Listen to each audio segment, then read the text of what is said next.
Hello there, my name is T. Erin Gruber, and I use she, her pronouns.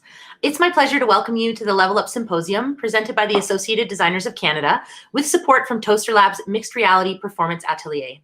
I am a member of the Board of Directors of the ADC and really excited to host your event today. To begin our session today, I would like to acknowledge that I am currently located on Treaty 6 territory. This is the traditional lands of First Nations and Métis people. Edmonton, as it is known colonially, is and has been home to a diverse range of Indigenous nations and peoples, including the Cree, Blackfoot, Métis, Nakota Sioux, Iroquois, Dene, Ojibwe, Saulteaux, Anishinaabe, Tsuut'ina, Inuit, and many others. Since time immemorial, this land has been a meeting place for this diverse range of Indigenous peoples who have enriched this place with their histories, languages, and cultures. As a settler, I have benefited from Indigenous generosity, hospitality, and knowledge, and for that, I wish to express my deep gratitude. In this spirit of gratitude, I would like also to acknowledge the support of Canada Council for the Arts, our primary funder of the symposium as a whole, as well as our dedicated member volunteers and volunteers on the board of the ADC who have made this symposium possible. Thank you. This event is sponsored, we are equally grateful to these additional sponsors: IATSE, University of British Columbia, CITT Alberta Chapter, Concordia University, Ryerson University, and York University. For your information, all symposium events will be recorded and presented in a freely available archive. Check back in a few days after any event you've missed to see the recording at levelup.designers.ca. Thank you so much for joining us today. You are watching this Level Up live stream either on the Level Up website, levelup.designers.ca, on HowlRound at howlround.com through our partners at Toaster Lab, or on the respective Facebook pages for the ADC or Toaster Lab. Regardless of your viewing platform, embedded on the same page as the video is the chat function in the top right-hand corner of your screen right here. If you click this here, then you can type any questions you have into the chat at any time throughout the presentation, and I will read them out when we get to the Q&A portion of this session. If you have any technical difficulties at any point in the session, please send an email to levelup@designers.ca for immediate support. This event can be enjoyed through auditory or visual access, or a combination of both. I will read aloud all questions we address from the chat, and this information will also appear visually at the bottom of your stream. Visual access is also supported with live captioning here at the bottom of the stream window of each presenter.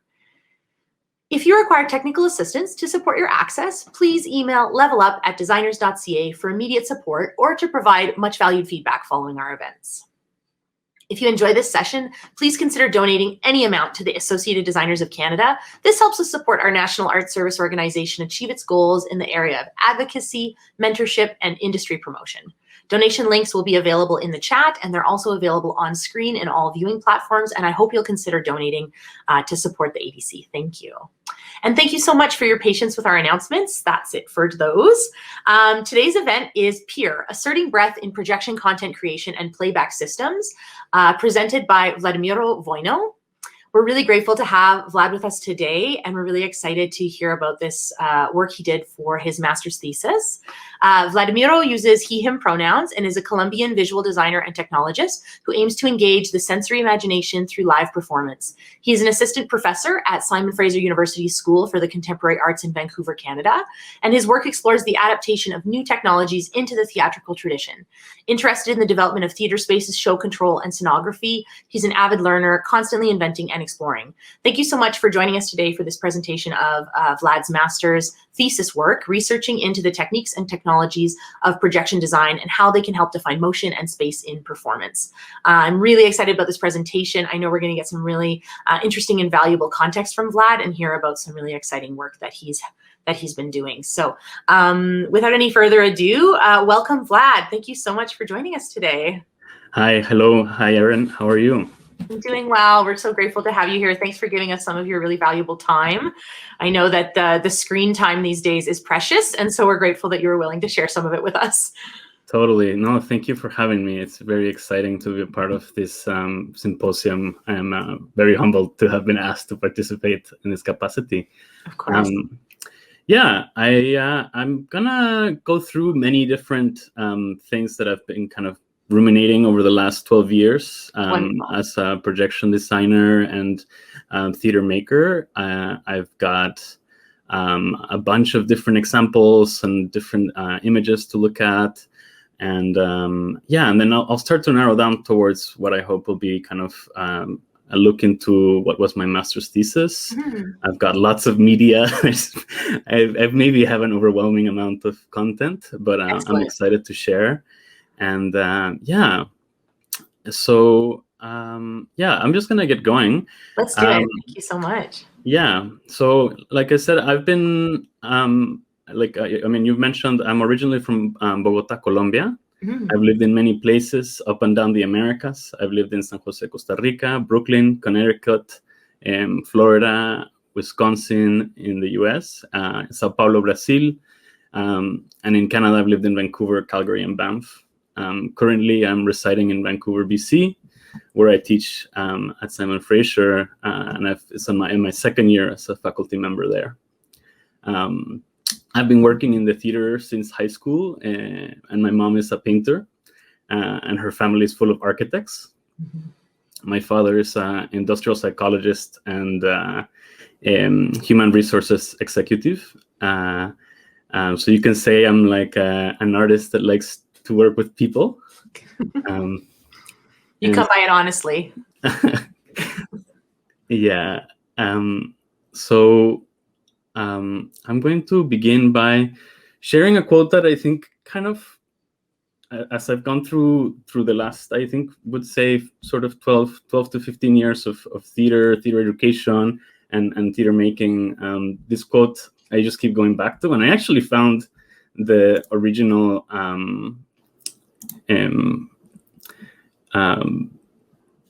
quote from my notebook. And it's a quote from Paula Dankert, who's a dramaturg and producer of live radio and performance and Foley artist and teacher in Canada. I think she's currently doing her PhD at U of T. Mm-hmm. And it's from a reading, and it was like, what is it? What is theater? What is theater making about? This quote has always struck me, and I actually get emotional every time I read it. It is to engage the imagination in full dimension. It is an endeavor that includes all of the arts, music, dance, visual arts, and language. The purpose is to inspire argument and inquiry into the deepest concerns of humanity, such as equality, identity, responsibility, and love. To consider our own lives and our own world in new ways. To make theater is to create opportunity for a society to discuss its own orchestration. And to me, that has always kind of inspired me, and it sort of really embodies why I'm interested in making theater and participating with different collaborators. And I'm gonna kind of go through and share with you sort of some of my thoughts, and through a series of projects that kind of share a series that share kind of a unified thread. Primarily, these are about process and iteration, and sort of talking about the way that us as designers make theater. I will try to articulate how I think through my work, and it's constantly living in tension between the kind of artistic and the technological. Ultimately, I'll have a look at kind of Pier, which is a very special project for me and was my master's thesis at the Yale School of Drama.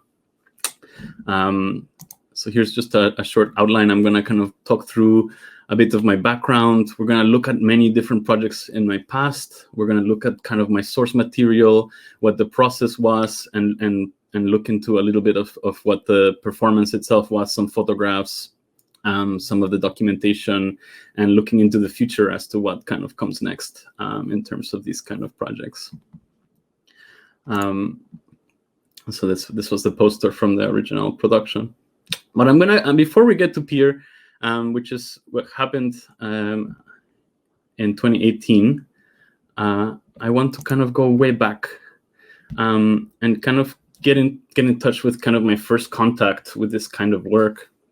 I had decided when I was finishing high school in Brazil that I wanted to study lighting design at UBC, and in 2007 I arrived in Vancouver, and Robert Gardner was gearing up to remount the piece called Studies in Motion, which was an electric company theater show that would eventually go on tour. It was across Canada. It was directed by Kim Collier, with choreography by Crystal Pite, and the scenography by Robert Gardner, costumes by Mara Gotler, and sound design by Patrick Pennefather. Sitting in the sidelines and seeing this project go up, like, really opened my eyes to a whole bunch of concepts and staging ideas that I had never really seen before. Even though I had seen like some pretty wild stuff in Brazil and in Latin America, like this stuff was pretty new to me and pretty different. This show was inspired by the 19th century photographer Edward Muybridge, who would kind of exhaustively photograph kind of animals and humans in locomotion, and sort of began to foretell the invention of modern cinema. Some of my favorite parts in the show are sort of these deconstructions of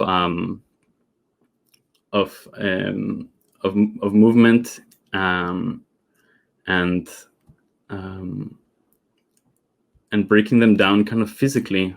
I'm gonna try to switch over to my slideshow. Here we go. All right. So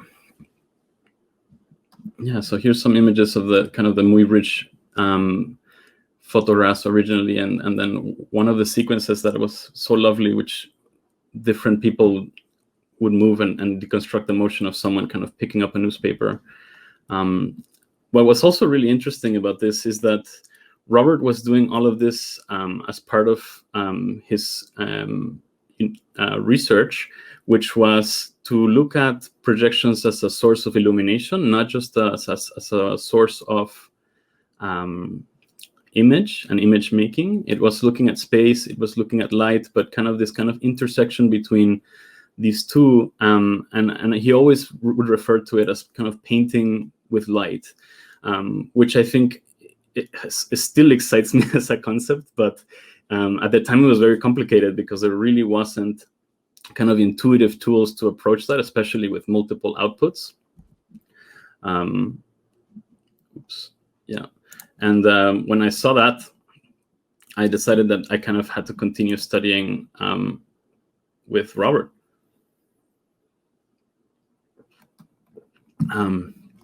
So through a series of productions at UBC, I was able to get access to some of Robert's research materials and his projectors and his computers. I learned Isadora, a software that Robert was using to kind of approach this painting with light. He would hang several projectors all over the stage, some of them in lighting positions. So sometimes they would be front light, sometimes they would be side light, top light. And as you saw in the Muybridge images, and maybe I'll go back really quickly to look at the first set, that they would use sort of scrims and grids that would kind of help contextualize these spaces. So not only was he lighting the performers with the projectors, and I think in some of these instances, because the projectors weren't quite that bright yet, there might have been a little bit of lighting support from a side kit. But for the most part, the goal was the aim was to try to light as many of the scenes with the projectors. So I kind of got caught up in this, and under his mentorship, I kind of enlisted myself to one of my first large projects alongside MFA designer Mandy Lau, who was finishing her master's at UBC at the time. And we worked with 4 projectors in the Telos studio, which is kind of a long, and I have a diagram here, kind of a very long and volumetric kind of tubular space. We hung 4 projectors on high angles. And the idea is that we would be able to sort of get coverage to be able to do some of the set pieces and set spaces, but also try to light some of the scenes. Again, with some success, I think ultimately, in a way that projectors were maybe not bright enough at that time. I've been experimenting a little bit more recently with brighter projectors and getting better results. Also, resolution was a big question. So this is kind of right at the edge, at the border of projectors going to a higher resolution. So we were still probably working with 1024 by 768 projectors, which had these issues of, like, you could see the grid of the projector lines on the performers' faces. and perhaps, yeah, that the angles that we had set up were maybe a bit too steep. But really, there was some lessons, I think, out of this project. And what was curious is that Mandy was working as the set designer. I was working as the lighting designer. Together, we were both working as projection designers on this piece. But we're kind of operating this 4-projector installation, and it's all running through one computer. and we're kind of running into a lot of process issues. There's no way to kind of be able to, how do you say, merge our visions in a way that we could each work individually and then unite kind of the programming. So what I've been doing is that I'll start posting as part of some of these shows a little bit of some of the kind of like lessons that I've learned and things that I can share that I've learned sort of the hard way. And I think I'm always getting questions as to, Vlad, how did you become a projection designer? How does one become a projection designer? And I think I always struggle with that question because it just sort of happened so naturally. So it's hard for me to say what the starting point was, but it was just sort of like getting to it on the first set of projects, and this was one of the big ones. So a couple of lessons that I learned in this particular project is that only one person can realistically work on a computer at one time. So one of the things for the future was, okay, we need to sort of separate the different departments and their approach, and potentially then figure out how to network them, or like everyone works independently, and then you spend some time merging the show file together. And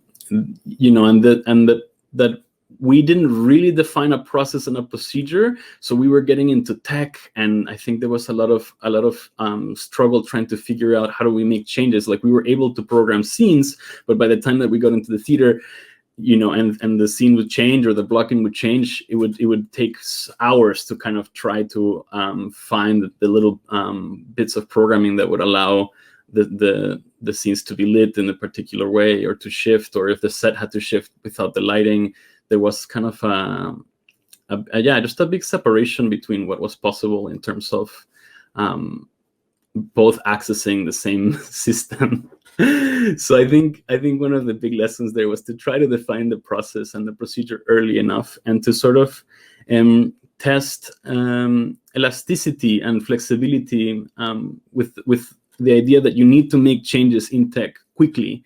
And one of the tenets that I always keep in my mind as a projection designer is that I gotta work at least as fast as the lighting designer.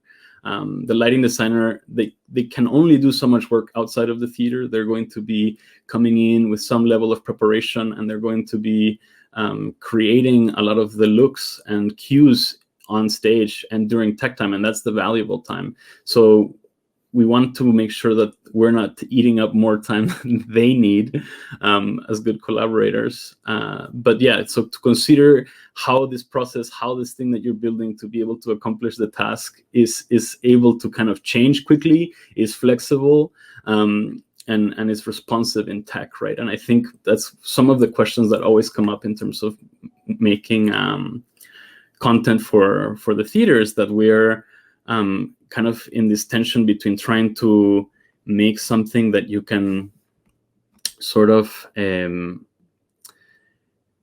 generate beforehand and bring in and kind of put it up and against whatever's happening on stage, or is there something that you kind of have in pieces and you're bringing in and kind of assembling together with the technicians and the other collaborators? Or is it something that is completely malleable and is sort of evolving as the tech is evolving, right? And we'll look at a bunch of different companies. And as you'll notice through these projects, I've been working primarily in a very contemporary idiom, and I haven't done a lot of like classical pieces. I've been working mostly in new works. I don't know why that is. It just sort of happened to me. And so even all the way through UBC and even later into my master's, I've been mostly working kind of with new work.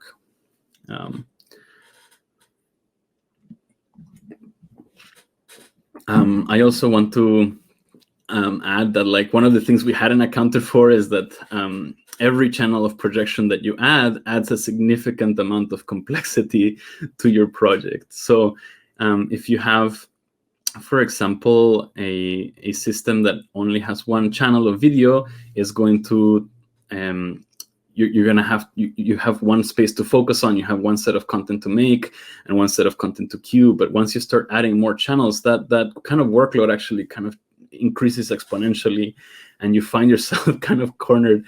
And at that time, there really wasn't a good way to preview like many outputs, and so it was difficult. But I think, and I wish I had a good photograph of Robert's office at the time, because it was just like there was like 8 monitors hanging from the ceiling above his desk, kind of jerry-rigged with rope, just so that you could at least see what the content would look like before you plugged in the projectors instead of the monitors. So that was kind of an early way of previewing, but it wasn't very intuitive. It required a lot of equipment, and it was certainly like very slow. And so in processes where you don't have a lot of time to create and a lot of time to kind of get into the guts of something, sometimes, simplifying, lowering the number of channels, or figuring out a methodology as to how you're going to actually edit and move and modify each of those channels independently and have their own timing is quite a challenge. The next, I'll just show you this project. Try Me Good King was a series of art song pieces. They were produced by Songfire Theater at UBC. They had gotten a grant to kind of take these very kind of concert pieces that were normally performed in a concert hall with a piano, and give them scenography. Normally, it was just kind of a singer in a black dress next to a piano player, and just very focused on the music. This experiment that was spearheaded by Tom Schultz, Professor Tom Schultz at UBC, was given a grant to be able to spend the summer kind of experimenting in the theater and like trying to make a mess with these kind of small operas. And so this I ended up working kind of entirely by myself. So kind of maybe grown out of some of the other experiences where I was like, well, it's so complicated to try to do everything with multiple people in one system. What if I just do everything myself?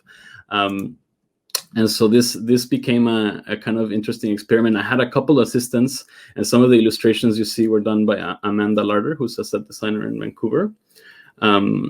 And so I had some help, but overall, I just sort of lived in the theater for a month, and assembled all the set pieces, rigged all the projectors, and set up my system as best as I could. Here you can see, if I can get this to play, let's try. This is one of the set pieces I built for it, which was this kind of pneumatic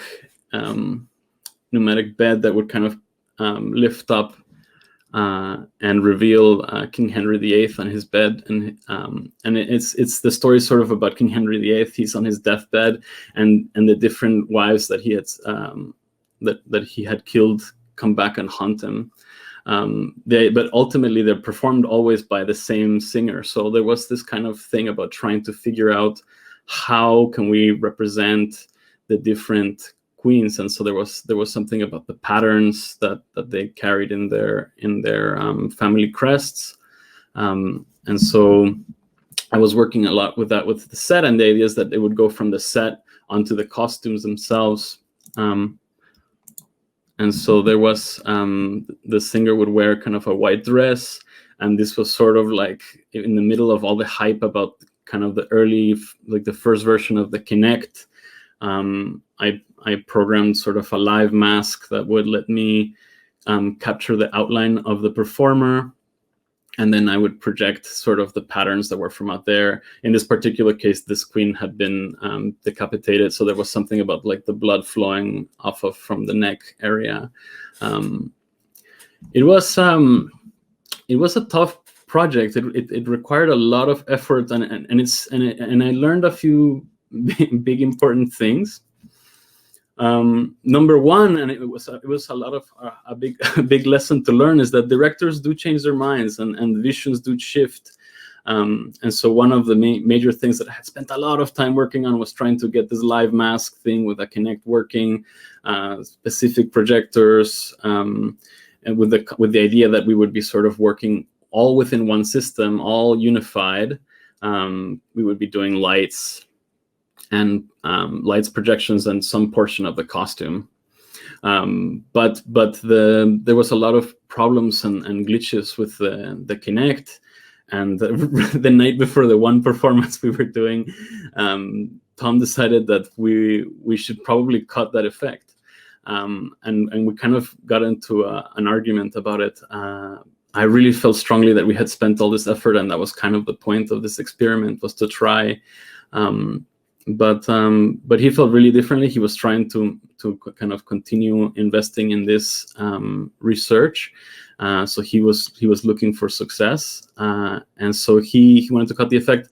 I had to accept that, and it was hard. It was one of those big design lessons where you have to say, "Wow, well, I can't have everything. I have to be able to let go of my precious ideas, regardless of how much work they are, because we're kind of serving a bigger picture."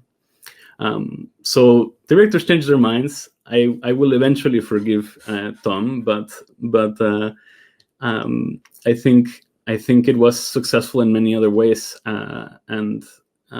Yeah, there was entirely scenes lit with projectors. There was a huge aspect of it that I spent time learning about to sort of trigger multiple things out of one computer. But also it was like too much. I had not slept in a month, and I learned that you just can't do everything by yourself. You need to learn to collaborate. You need to learn to delegate. It is difficult, but it is completely unsustainable to try to do everything yourself. I tried. Next, I'll show you quickly the thing of my existence, which was actually one of the first shows I sort of did as I was leaving university. Thane Malabar wanted to create a piece about his life, and he wanted to be able to tour it in his two-door car, and he wanted to figure out a way to have it be deployable in a few hours, and for someone that didn't even know the show be able to run it.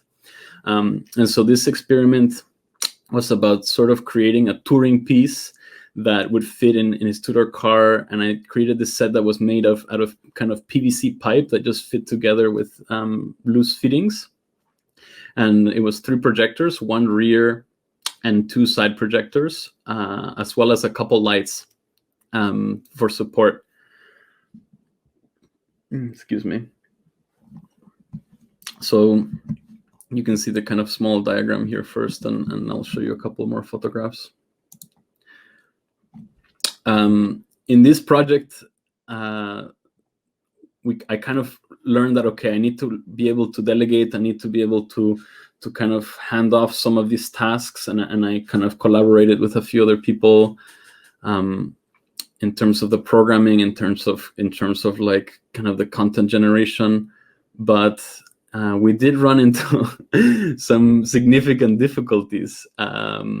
And those are some big lessons to learn as well, that there's something about being able to separate and network your systems, but it takes a lot of time to do that, right? So you have departments working independently, and then you want to merge that and be controlled through a primary central brain. That takes a lot of time up front, and you have to know when it's worth it. You have to know when you really need it. I don't think necessarily your average show in Vancouver that is not running for longer than a few weeks at most really wants to spend a lot of their valuable tech time trying to figure out complex show control. In his case, it really made sense because he was looking for a piece that could tour, that could be essentially travel in his car and be set up in an hour, and that just one person would be hitting the go button to trigger any of the sound accompaniment. So that was running all through QLab. QLab was triggering Isadora, which was running the video patch. QLab at that time didn't have the lighting component, so we were actually triggering from QLab to Isadora to run any the few DMX channels that we had for a couple of Fresnels. The other thing I learned is that, you know, you can proof of concept this thing. Okay, I had these things triggering each other. That was looking really good. Proof of concept does not carry the show. You have to stress test, and with this we learned in a tough situation. We had our first audience. They had generously been donating as part of the performance, sort of a pay what you can situation, and we were making changes right up until the last minute. And you know, when you get to that place and you've made a bunch of changes and the audience comes in and you don't have a chance to run them, or you've never run the show all the way through at least once, you're gonna run into unstoppable issues sometimes, and you're gonna have to do a show stop. And I think this was the first time that I was like, well, I'm just gonna watch the show from the audience. I'm gonna let my peers run the show from the booth. I'm just gonna see and take notes. I'll sit with the audience. I want to see how they're feeling. I want to kind of empathize with their experience. And of course, the system, because we had moved some cues around, the cue counting had gone off, and so everything just kind of like grinded to a halt. The lights went out, we went dark, and he continued playing because he didn't really know what was going on. And the audience was kind of awkward. Some audience members turned on their like cell phone flashlights. It went on for a good 5 minutes before someone in stage management called for a show stop and just kind of tried to reset. For me, that was like the worst thing that could probably ever happen, but I'm glad it happened then, I guess. And you know, yes, don't make changes that don't get rehearsed, or you're gambling with potential show stops. But also the other thing I learned is that even in front of an audience, like a system crash is really not the end of the world. It sort of actually makes the audience sort of empathize with you. And then I've gone on to work with large companies that also just crash their shows because they're like trying to do something so complicated that like it's always just on the edge of functional. So that was an interesting lesson, and one that I always try to share with my students and my peers, is that sometimes it's okay for the thing to not work. I mean, how else are you going to figure it out? So that was interesting, and a lot of lessons in that one tiny kind of one-man show. I think the next one, and I'm trying to skip over some, but one of the other big ones that I spent a lot of time doing was this show called Sometimes Between Now and When the Sun Goes Supernova. This one was performed at Theater Junction in Calgary. I had just moved there to become the head of lighting department there, after having gone on a small series of dance tours with Kit Pivot and Crystal Pite. I kind of stumbled into this theater, and they had invited me to kind of become part of their staff, but also part of their kind of creative team. And it was very complicated. It had a lot of inputs and outputs. The projection surface was this massive sort of like 70-foot curved cyc that required some complex geometry and edge blending. At the time, we didn't really quite have MadMapper at a place where I felt it satisfied my needs. Isadora quite wasn't there yet. And so I was testing a lot of ideas, a lot of processes to try to get the look that we were getting to. And so what I ended up using was sort of like going from Isadora into this software called Mapio, which is pretty fantastic little application. I believe it's still sort of running. It's sort of standalone, or it can become its own media server at this point. But at the time, it could do some really beautiful edge blending and warping. This show, yeah, it was an exercise in like durational creation. We did several residencies for this project. It was bilingual. It was both in French and in English. We had subtitles kind of being possibly being able to run both ways. But I think one of the major things that I learned, and I've learned this kind of throughout several shows. There's a couple things. Number one, I find that dynamic subtitles that sort of account for composition and space can really add to your like visual aesthetic. So if there's a way for you to place the subtitles sort of in relationship or in composition with everything, it's a little bit less distracting than having them be sub or above. This was the first process where I really felt like I had a voice in kind of throwing out ideas for the creation of the company. They kind of operated it as a company of artists. So there was a little bit of input and ideas and things that I could try, and a lot of room to go. But I also learned that you have to sort of articulate how long you think things are going to take. I didn't really know how to edge blend on a curve, these 3 projectors. It was actually quite complicated, and I didn't really know how to communicate well. It's going to probably take a week, but I just kept saying, oh, it'll just be a moment. And I think that kind of created a lot of tension. So sometimes just taking stock of how long you think things will take, I think is a significant and important thing to take care of with your collaborators, and respecting their time, and that there is positive ways for them to use that time. If they're just waiting for you because they think it's 2 minutes, then they won't be accomplishing anything else. But if you say, look, it's going to take me an entire day or a couple of days, they can kind of go ahead and do something else.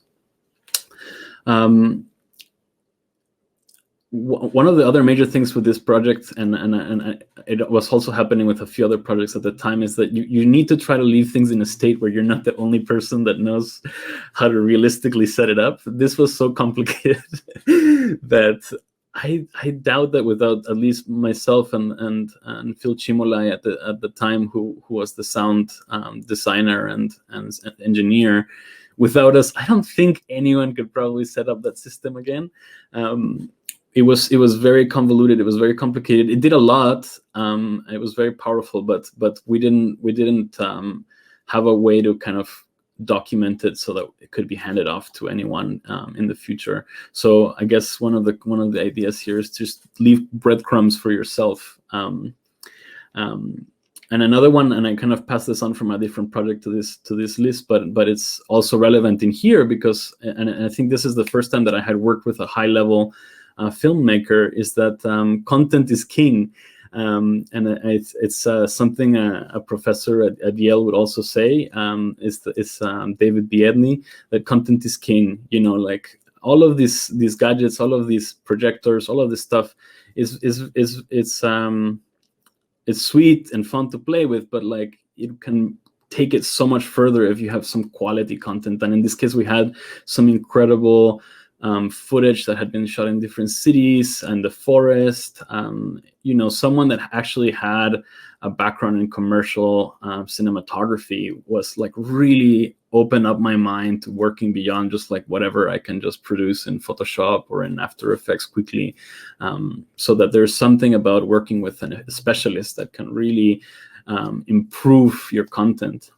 And the other thing here is that technical residencies are super, super, super invaluable. Like they're really important to be able to make kind of complex work. I have worked on all sorts of residencies, and I've seen people come in all levels of preparation, but it's very special time. And so all I urge everyone is to kind of come really prepared and with a lot of things to jam with, right? Like not necessarily finished things, but come prepared with different pieces and bits that you can kind of play with. Next, I want to just look at the last Voyage of Donald Crowhurst, which was a production done by Ghost River Theatre and Alberta Theatre Projects. It was an incredible experience. I really think it was one of the best shows still in my books that I've ever worked on. It was massive in so many ways, but I think the most exciting thing about it was that we teched this show in Calgary over the course of sort of 6 months, and we had sort of like 3 almost month-long residencies, I believe. Yeah, there was a lot of time where we could sort of experiment together and essentially try things out, but not just on paper. We were actually working in a black box with a mock-up of the set, with a mock-up of all the projectors in place, and kind of giving that ability to the entire team to play with some of these tools. So I'm just gonna play this little clip here, which is sort of the trailer, so you kind of get an idea, and I can talk a little bit more after.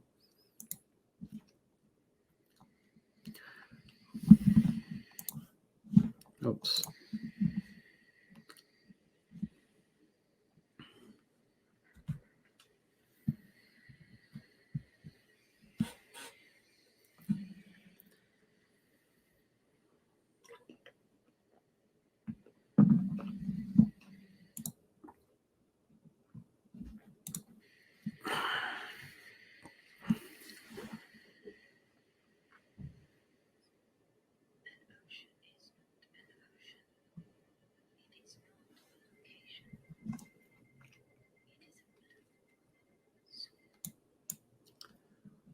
All right, I hear that it's maybe very quiet.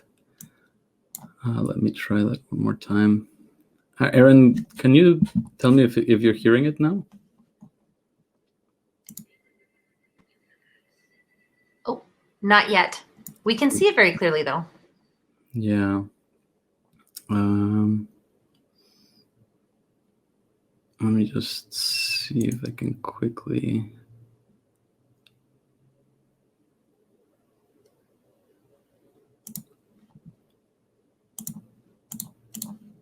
Make this work. Let's try that. How about now? Nope, we're not hearing it yet. Okay. But speaking of sound, this was Matt Waddell, I believe, who worked with you on this project. Is that right, Wlad? Totally, and Laura and Sola as well.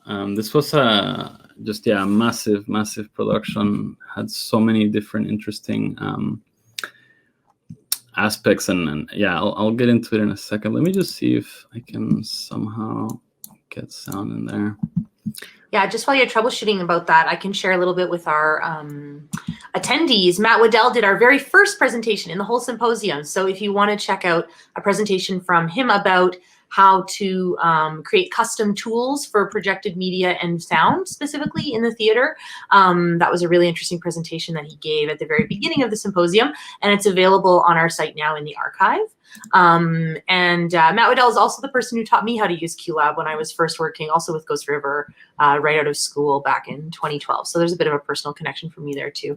And so it's really exciting to for us to hear a little bit and see some examples here from Donald Crowhurst. It was a really incredible project that they did, and I'm so grateful that Vlad's sharing it with us.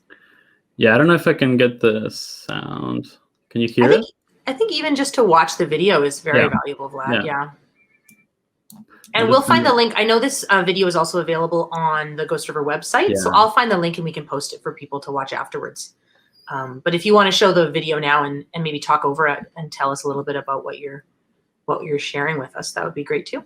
Yeah.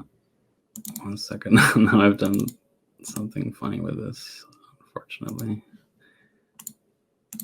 Okay, sorry, it was now monitoring into my audio, but here, yeah, I'll continue now that I can kind of talk over it. What you'll see is that we kind of were working with the idea of as what I started to call essentially video Foley. And so what you'll see is moments like this, for example, where Donald Crowhurst is about to go onto his solo circumnavigation voyage around the world in a boat, and it's the last night that he has with his wife, and he's going to leave for months on this voyage that is quite dangerous. So there's kind of this void between them, but we kind of did a live composition with 2 cameras that joined their feeds up above, and we had a bit of a soft edge, and so suddenly you could actually get both performers in the composition, but also below it you would see kind of their separate situations and their feelings, and we had a couple different things, like someone would come up with a sleeve like similar to his pajamas, and as he reached out would sort of touch her on the shoulder. So yeah, we had quite a few elements. The back wall was a curved cyc that would fly in and out. It was 4 projectors edge blended onto it to get the brightness to punch through the lighting as much as we could. And as well, there was sort of a television, 4 cameras. It was the first time, yeah, that with Matt Waddell, we were working with really like, HD 60 frames per second live feed content that was, at the time, as good as it was going to get in terms of lip sync quality, so that we can actually see faces. I think they had done some workshops before me where they couldn't really show faces because the out of sync nature of the video would be too distracting. So that was definitely an incredible opportunity, and I think it really opened my mind up to this idea that we need to be making our own tools. I had been sort of frustrated with the tools that I had at my disposal to be able to do live feed. A lot of it had to do with sort of like analog video cameras that, if you would put them in comparison to some rendered content, would feel really low quality, and it was always out of sync. And so the discovery in here is that we had sort of, as a demo, because I think they had tried in workshops before I got on the project, that they had tried Watch Out, and they had tried Isadora, they had tried, I don't know if QLab yet had video for that capacity, but they had tried a few things. And what we did in this project is we kind of got it. We had never really messed with it too much. We got really involved with Touch Designer, and we had the time to sort of explore and develop how we were working.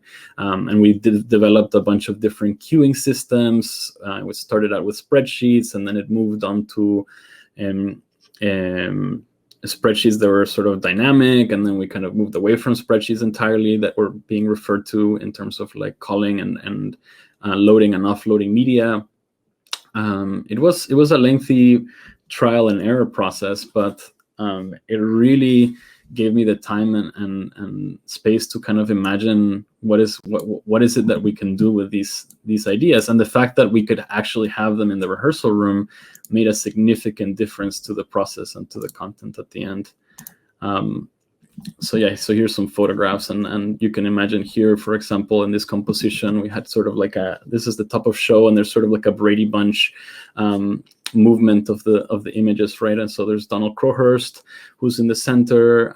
We have his wife on the left, and sort of his manager or sort of producer in the back, right? And we have 3. We had these characters that we were calling the documentarians, and they were sort of representative of the media at the time. This being a true story was all about how things were being represented to the audience that was following the story of this race. So we have this kind of interesting set of compositions where you see kind of a cinematic experience, and the thing below is, some people might call this expanded cinema, or stage cinema. I think that is, or staging live cinema. I've heard a bunch of different terms, but anyway, it was very fun. And the fact that we could do it at a high resolution and with low latency made it kind of possible to really play with some ideas. But again, not having had like the cameras and all of this gear essentially throughout the rehearsal process, we wouldn't have gotten to these compositions because they really depended on the technology to happen. We were also playing with, for example, live green screen keying out, and there was a whole sequence where this announcer is essentially showing the path of the race and how much there was a lot of important details that had to be kind of illustrated, and so we were using different devices like this to kind of get to that point. And all of these setups would happen very quickly. There was like a lot of moving scenery, a lot of everything was on wheels. These flats can kind of roll away, the screen could fly out. We had just such a variety of methods to explore things, and we had these sort of like prop tables that would sort of be live film that would kind of give us some of his actions really up close, and sort of like what I had mentioned with this one earlier during the video, that kind of live composition, that the camera is showing you something, but on stage you're seeing something else, and altogether it's sort of a third image. So there's this kind of meaning making that the audience is making. The audience has to be then smart enough to sort of decide what they're looking at, and what to focus on. And everyone's going to have a slightly different experience too, right? Depending on what you're looking at and in what portion of the production. So quickly, some things that I learned out of that is that what we had a lot of time, and we were trying sometimes to like imagine an idea and then just like try it out, and we would spend a lot of time developing that, and then we started to kind of really explore recording just jam sessions and just like trying out. And this is sort of like how one of the big sequences was built, is that we would kind of create this thing where you could kind of explore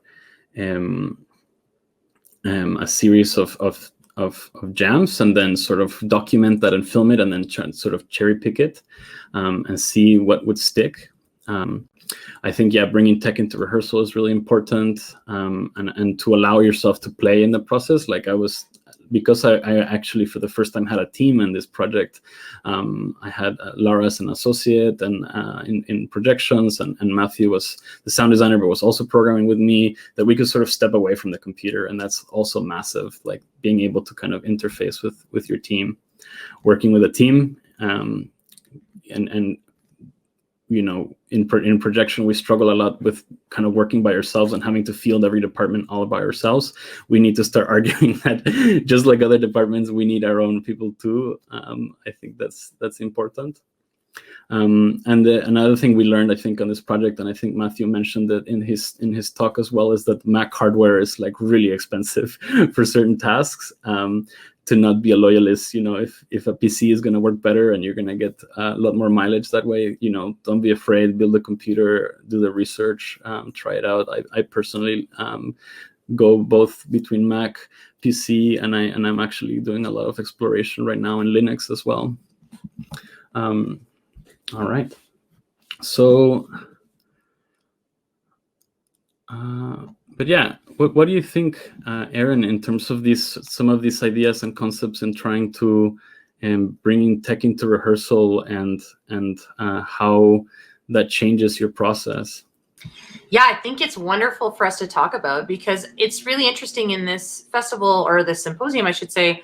It's really the dramaturgy of design. It's not just about tech, right? And you've really highlighted that in the projects that you've shown, that each of these projects that you chose to demonstrate give examples of projects where the projection modality, the way in which storytelling is happening, is central to the way the story is communicated. There is no sort of, I think this is something I really admire about your work, is there's no sort of decorative backdrop. This is all integral to the function of the storytelling. And that if you remove projection from these stories, the stories themselves do not make sense in the same way. And so I think something like that idea of live video folly that you talk about, that integration of being able to see the way the shot is taken and then also being able to see the composite image at the end, that this kind of thing creates a real sensation of liveness, a real sensation of truth for the audience, is another word some of us use at times. And that really creates something very special and tangible in the space that you can't sort of get otherwise. And I think, even going back to the very first project that you listed as one of your big inspirations for your studies in motion, this is a project which also completely changed my life. I saw it when they toured it to Calgary over my winter break from university. And it was the first project I think I had seen in Canada that really made me feel like they're actually telling a story with this tool. Yeah. It's not just something where they, hired their graphic designer to make some fancy motion graphics along the, backdrop. It's not distracting me from an opera. It's not pulling my focus from something that's happening on stage. It is the point. It's the mode in which I'm being communicated with. Totally. And you really have highlighted that in every single one of these projects, that as the tech has advanced, you have not been working in service to the technology, that you have been customizing, building, and, recruiting team members who can help you make magic. And I think that is something that is sort of irreplaceable, that attitude of artistic discovery and pushing the boundaries. And we've seen this even in COVID, just with what you've been sharing on social media and the work that you've been doing as an artist, since the theater is shuttered, and some of the different things that you've been inspired by. Yeah. And so I think that spirit is really what we're trying to bring out in each of these talks. And I think you've highlighted it really effectively. So, and it's wonderful to see a bit of that history, because, I was just sort of messaging offline with our tech support, Emily, that, looking back, you were talking about your project you did at the Grand about how, no one could ever put this system together except for us now. And of course, there's ways of documenting anything, but in that sort of 2012 to 2015 era, when we were all creating work, the composite tools that we have now, things like QLab, didn't have any mapping at that time. No, I know. Like these tools where, we have tools now where you could just do an entire show in one software. You don't have to, but it's possible. At that time, even someone like me who is not a technologist was, writing my own code, desperately searching through the bowels of the artistic internet for other people who had created solutions. That idea of sort of making it up yourself wasn't an option. It was the only way forward. Exactly. And it's so different than now. It's easy to sort of have, memory loss about it when we look back at these projects. Yeah. I'm gonna show one more thing, and I'm curious to see what you think, because I don't know, I think we had met a little bit sort of in between while I was doing all of these things with the companies in New York. So I'm just gonna do kind of one last quick project, because I think it's significant, or just kind of this period of time that I spent in New York. This was working with the Wooster Group. I was kind of halfway through my degree, and a job posting came up. They were looking for someone to kind of take over the kind of the projection department from someone that had kind of done their 5 years and were looking to kind of move on. And so I kind of was kind of overlap with that person, with Bob Wuss, who's a good friend of mine, and we he was kind of showing me how they work. And it's a company that's been around for a long time, and they've kind of like just gathered so much equipment from so many different eras, and there's just so many layers, and it's complex. And like you say, that there's something about the integral nature of the video in this company that really opened my mind to like another step further into this idea of tool making, of developing the process myself, and trying to figure out something that works to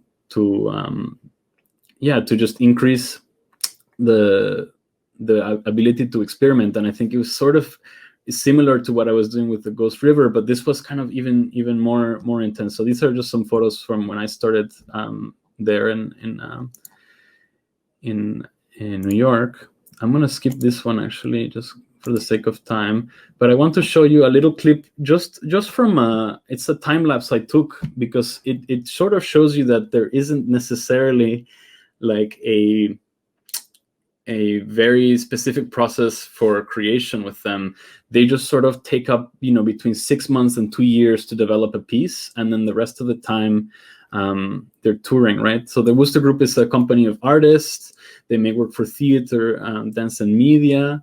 They're based sort of in Soho, in the performing garage, which you saw in the first photographs.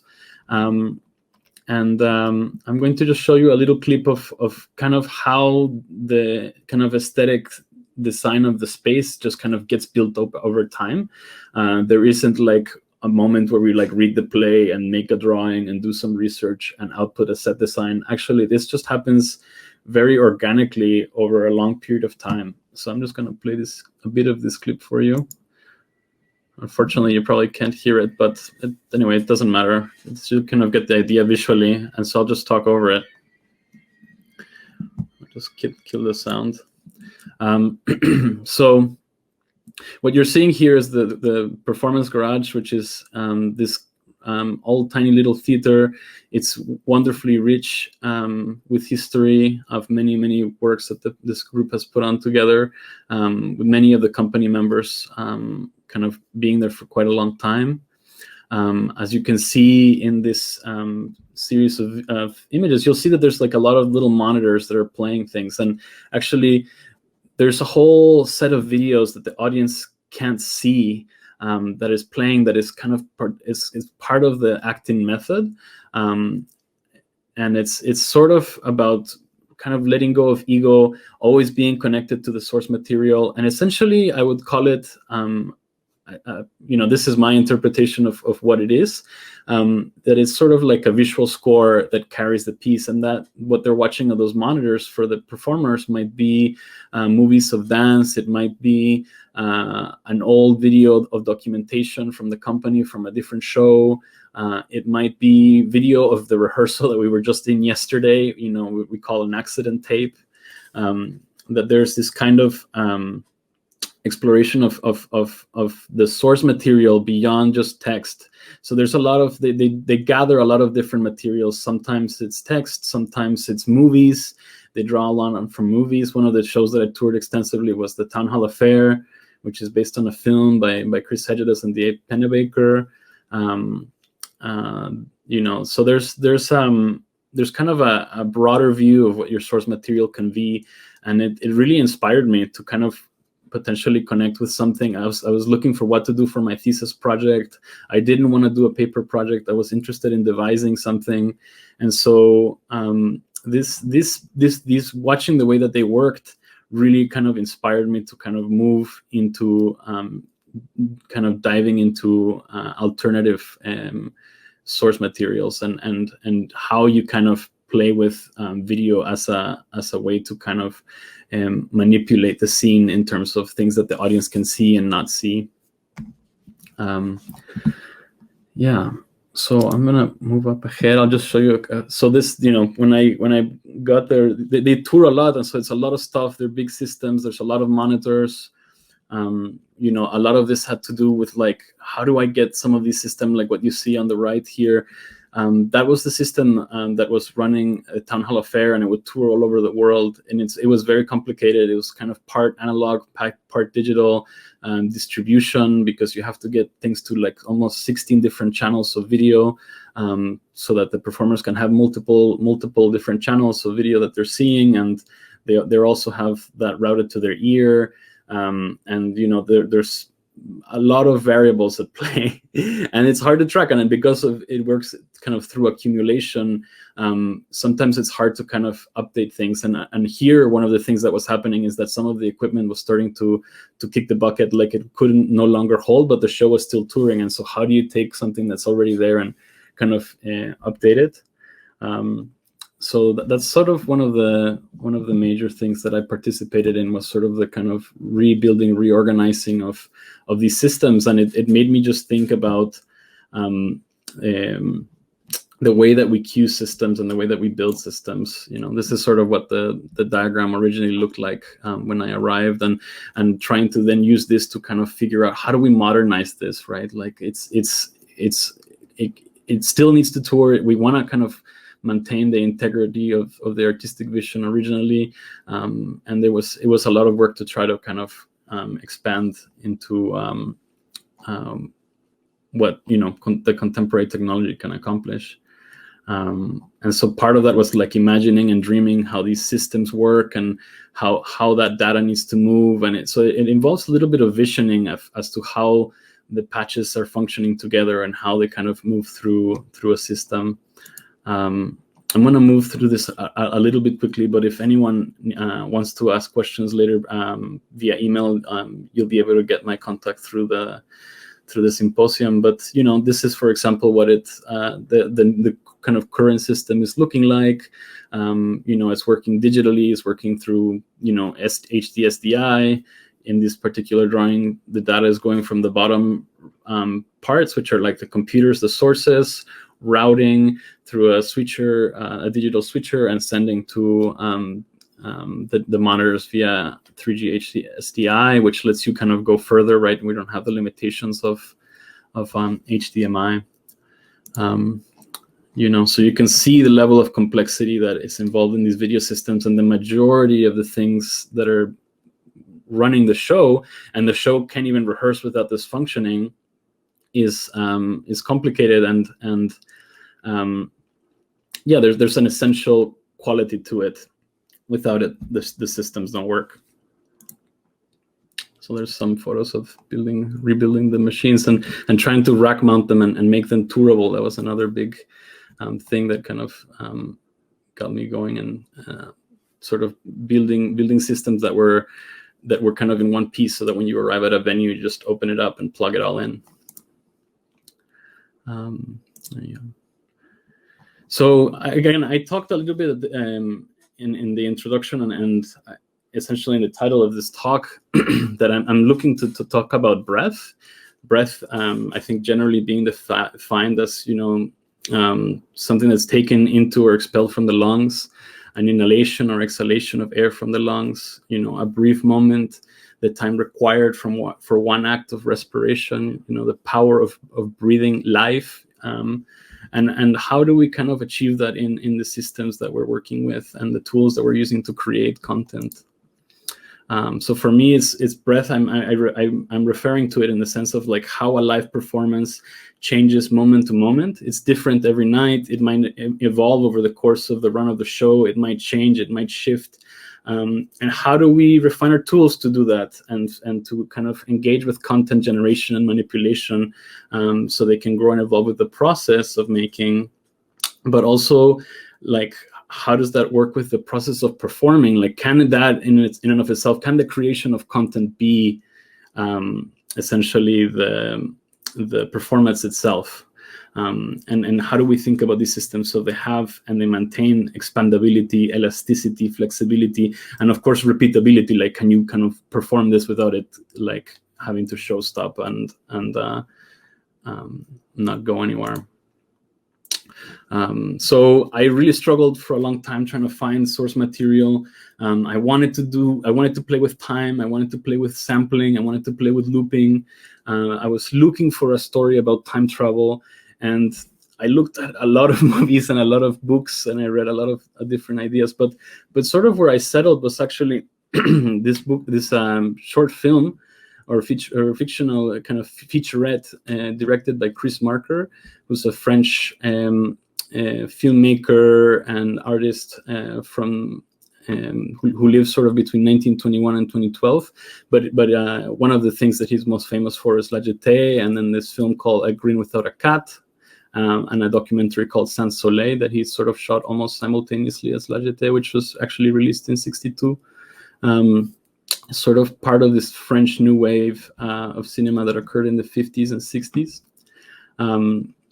Some of his collaborators called him the kind of prototype of the 21st century man.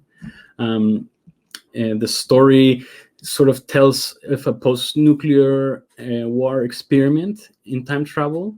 And it's essentially told through a series of photographs of stills, and essentially a photomontage that kind of lasts different lengths.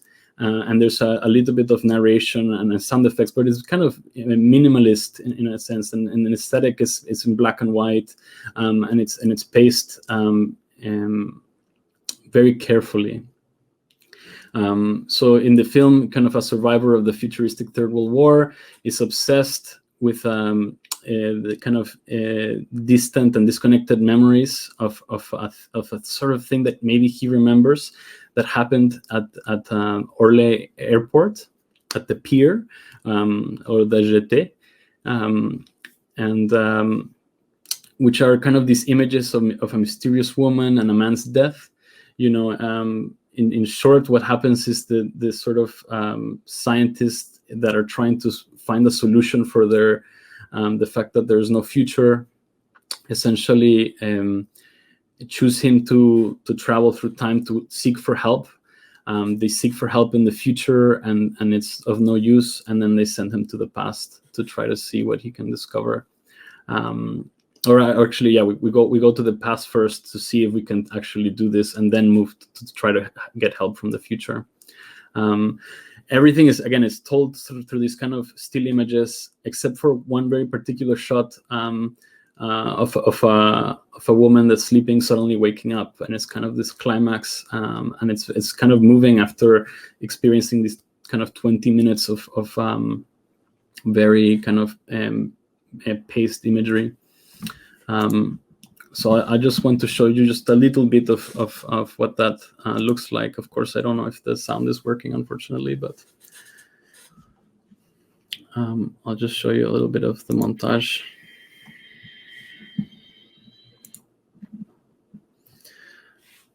And so there's still photographs. There is sometimes movement. There is sometimes shifts in what's happening.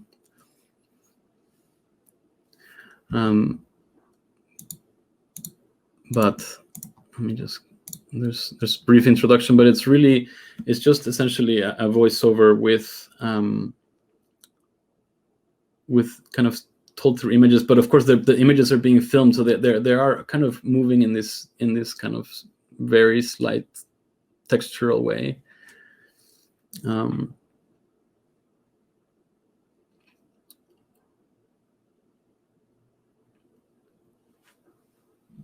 So there's sort of the montage of the end of the world.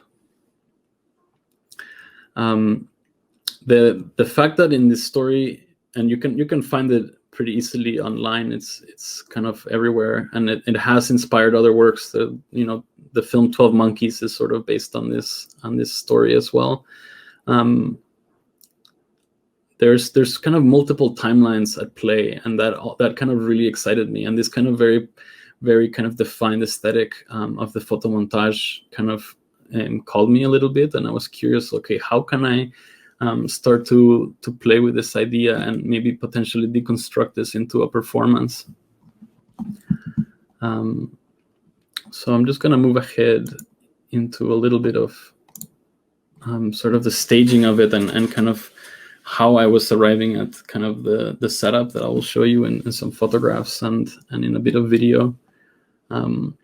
But we were working this kind of small experimental theater. The idea that I would kind of gather a team of collaborators. I was leading this project as sort of like the lead instigator of the idea, but I brought on a lot of people that helped me.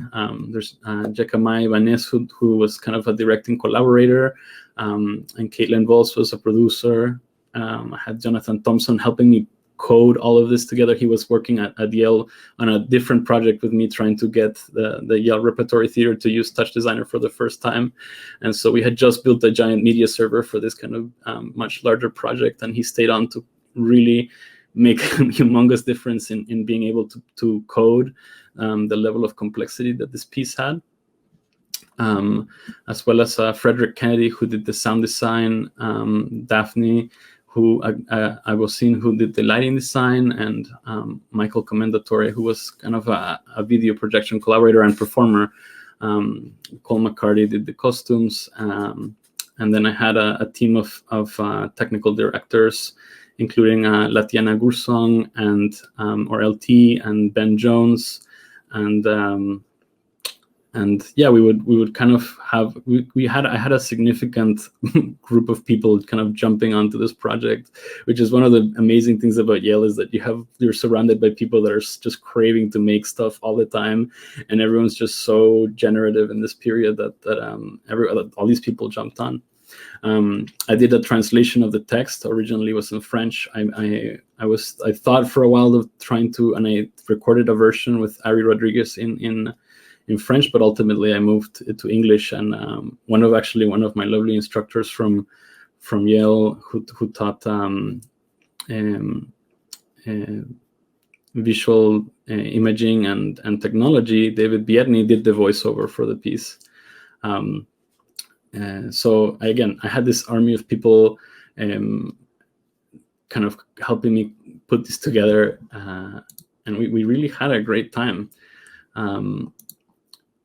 We sort of storyboarded out the moments, we had the voiceover, but then it was about devising how to set up all of the different shots.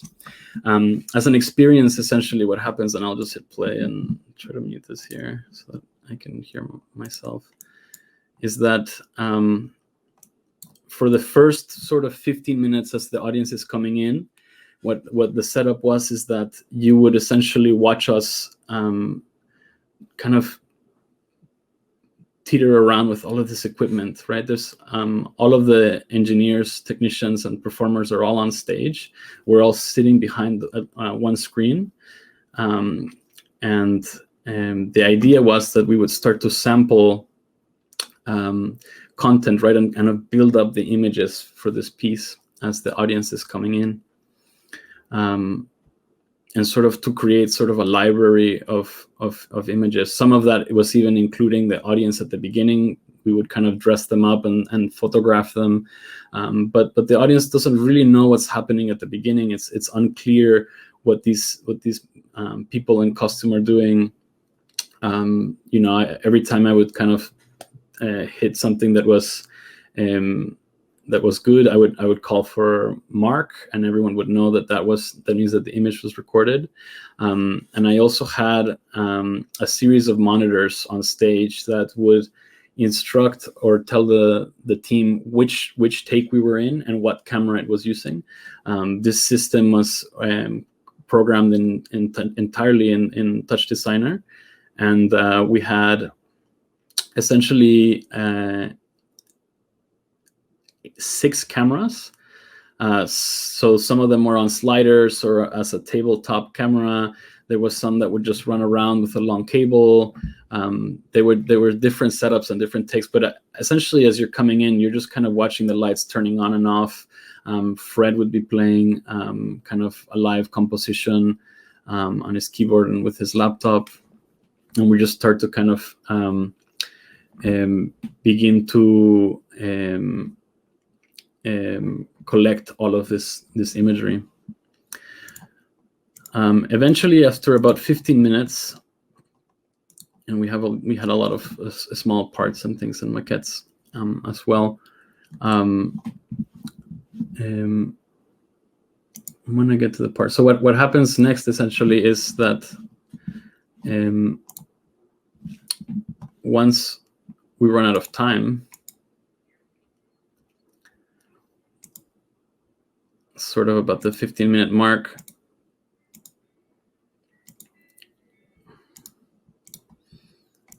we would start to play back the images on the downstage screen.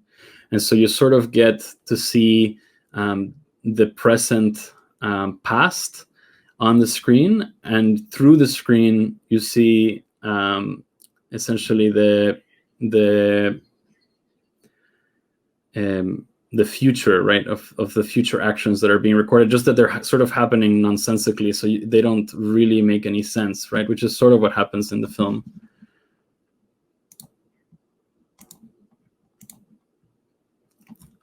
And we're kind of recording all these sequences with these things. In essence, the system was like, if you can imagine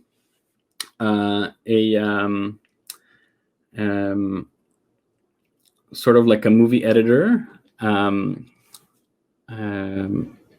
like Premiere, right? You're going to have a timeline, you lay out, you have a media bin full of clips, you drag them into the timeline, and you edit them together.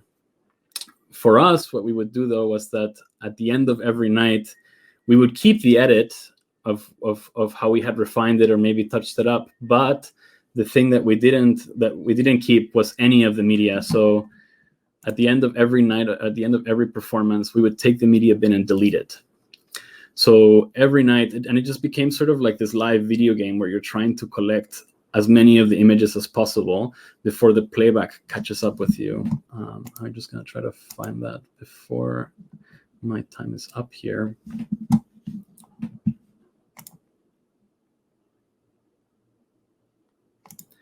Yeah, so the images start playing back,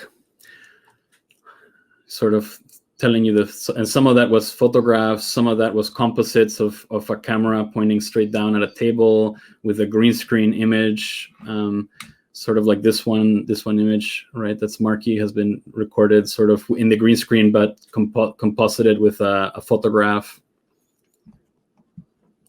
At this time also, we're kind of getting the monologue, but while that's happening and the audience is watching that, we're rushing to continue to film ahead. Of course, eventually the video playback is going to catch up with us, right? So there's like the playhead that's chasing us and we're recording ahead simultaneously.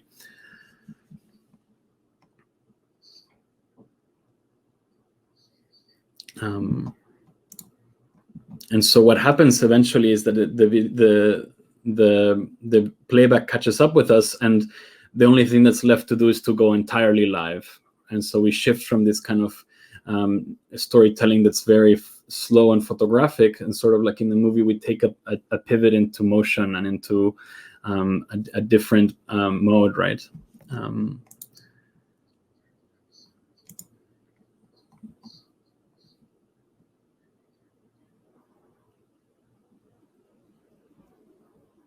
It's too bad you can't hear the audio, but I'll try to post a way for you to see it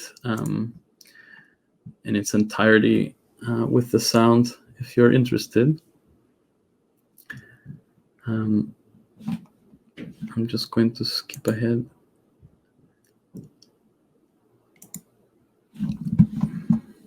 to where we go live, and then we can wrap that up. But maybe I'll just leave it running. And Aaron, if I don't know, I know that I'm running out of time here, but I don't know if there was any questions or anything that you had seen on the chats.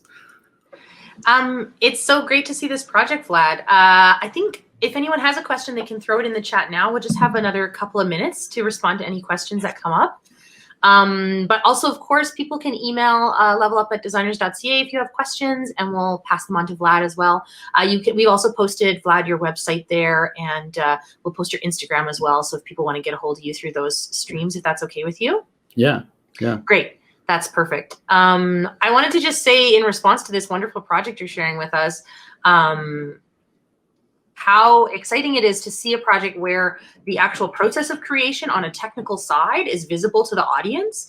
And I think that influence from your Wooster group, the learning you did working in that capacity is really evident here. And it's really thrilling to see that you went, sort of talking about these early projects where it's you by yourself with no sleep for a week, to a project like this where you're working with a whole team of creators who can really see the vision. Yes, with no sleep for a week, but who can really see the vision, and that you're all working together towards that same vision. I think that's a really exciting template and possibility for us. It's a framework that we're not seeing very much in contemporary creation yet in many of our companies. And so this idea that we can have our visual work and have sort of a dramaturgical, almost like leadership, that it's sort of taking the lead, it's taking the primary role in terms of communicating with the audience, and not sort of discounting how powerful that is. And I think that you gave us a great timeline here of projects which really built towards the success of this thesis. I'm so grateful that you shared this with us. Thank you, Vlad. Thank you, Aaron. Yeah. It's also just really amazing to see this idea of, taking some influence from something from, the 1970s and then applying our contemporary media and our contemporary practices to it in such a successful way. I think it's really wonderful. I know that me and many of my projection design colleagues work a lot with this sort of micro, macro, close up and live scale and manipulating scale. And we can see that in your image here with the close up of the maquette overlaid with the live human scale. And the real feel, you know, the simplicity, like I think in theater, of course, we all say KISS, keep it simple, stupid. You know, obviously this is an incredibly complex system you've designed, but that visually and dramaturgically, the concepts are very simple for the audience to take in. And so you've taken something incredibly sophisticated and really distilled it and really, you know, got the essence out of it, which I think is something that's incredibly valuable for me to see. I'm really excited to see this project, but also for our audience watching. Unfortunately, that brings us to the end of our time. So I just wanted to say thank you so much for presenting such a rich presentation with so much good work. And it's really wonderful to hear from you. Thank you so much. No, thank you for having me. I'm glad to be able to share some of these lessons. Yeah, such a great pleasure. And you have very lucky students out there in Vancouver who get to benefit from your wisdom on a more regular basis. And we're so grateful to have this experience in our archive. So thank you so much for being with us today, Wlad. Thank you.